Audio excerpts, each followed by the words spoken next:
I want to tell you about why behavior that you see in your child is always linked with their sense of safety.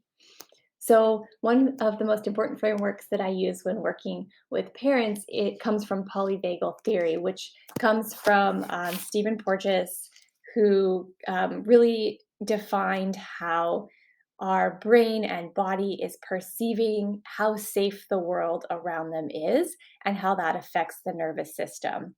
So, if you want to hear more about this, of course, head to my website. I talk about this more, or look up polyvagal theory with Stephen Porges. You can nerd out as much as you want. But I'm just going to go over what I do when I work with parents that seems to be really helpful when unpacking confusing behaviors. A lot of times, parents come to me and they've been struggling, they've been in survival mode for a long time, whether that's because their child seems often dysregulated, whether that's what they would call meltdowns or tantrums, or difficulty sleeping, picky eating, or ceasing to eat, or pushing back around different foods, or just for transitions. Lots of pushback, lots of struggles just with regulation. And parents come to me knowing, hey, something is going on. We don't know what it is. We've Googled, we've tried all of the strategies, we've tried connecting, we've tried redirecting, we've tried sticker charts, and just something else is going on. Typically, when this is the case, we're looking at whether that's the child's experienced some trauma or they perceive the world as traumatic for some reason, whether that's nervous system sensitivity or vulnerability, whether that's there's another diagnosis going on, such as ADHD or autism, diagnoses that show that this nervous system is interpreting the world a little bit differently than we expected. And that's causing a lot of distress for the child, and that the child does need something different, whether that's how we interact with them, how we display our emotions, how we redirect, and what kind of demands we put on the child. These are all things that we talk about in session with parents, and these are things that I'm boiling down into really simple kind of nuggets of information in my parent community so that more parents can get a lot of the similar work that I do one on one with parents, so that we can kind of expand that access, because parents do find this really helpful. So, the first piece that we always go through is just look at your child from this framework of, if they don't seem to be doing well, they're probably interpreting that something is unsafe, whether their body feels yucky, whether they're kind of in a kind of sensory, uncomfortable with their clothing, whether it's too noisy, too unpredictable, whether voices feel too loud, whether they're interpreting, redirection as a demand or as shouting even, looking at, hey, how safe do they feel right now?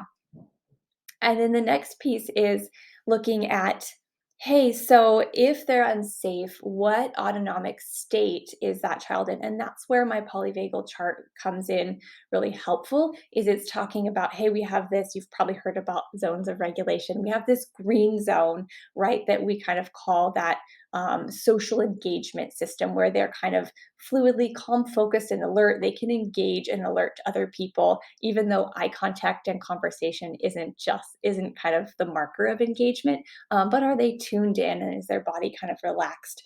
Look at this chart. I have it up here, and just I've outlined what it looks like to be in that regulated state. And then we've got these two other states. We've kind of condensed it down. There are more details that can be used, but I've condensed it down into kind of two general states, where we've got the freeze state or a more shut down state. And some of the markers of that freeze state I'm kind of outlining are, you've got glazed, glassy eyes. You've got kind of a spacey look, perhaps wandering around, lower muscle tone, slower movements. Kiddo may even go to sleep. And again, we view all these states as they're normal. They're normal for us to move through. Often they're protective. But what we're looking at with our kids when things get really tough, if you're here, you probably understand that kids can get stuck in these states. And so that's where we look at, hey, is there another more pervasive problem going on for them that we can help with. But it's totally normal for a kiddo to move through kind of this state of hypoarousal and then to move back to regulation. But if they're not moving back to regulation easily, if they're kind of stuck there, that's when they need help from us. Um, I'll go through really quickly. The other one is the just that fight stage, right? And that's that kind of red zone. And what you're going to see there is you're going to see a lot of muscle tension, maybe wide open eyes or squinty eyes. You're going to see clenched fists, perhaps agitated movements, pacing, jumping, running, climbing, all kind of that piece of, hey, there's this urge to run, to flee, to maybe to fight, right? You might see any of that activation, throwing objects, biting, kicking. Any of that also is telling you, hey, I'm not in a regulated state and I need help to feel safe again, right? And so the piece here, right, today's video, we're really focusing on safety. Is your kid's not going to be able to hear your redirections. They're not going to be able to, understand that their behavior is not okay, let's say, until they feel safe again. And so for you as the parent, it's your job to help them get back to safety. So the next piece, the next video I'm going to talk about is strategies for helping your child move back to safety, depending on their sensory preferences, their history, and depending on which state they're in, right? When they're in that hypo-aroused state, you're going to maybe use some different strategies than if they're in that upregulated state and they're running around the room and they're climbing on couches and they're jumping off and they just can't seem to stop moving, for example. We're going to look at how to get them back to safety. But again, your job isn't to teach a lesson at this point. Your job isn't to shame them or to tell them that what they're doing is wrong.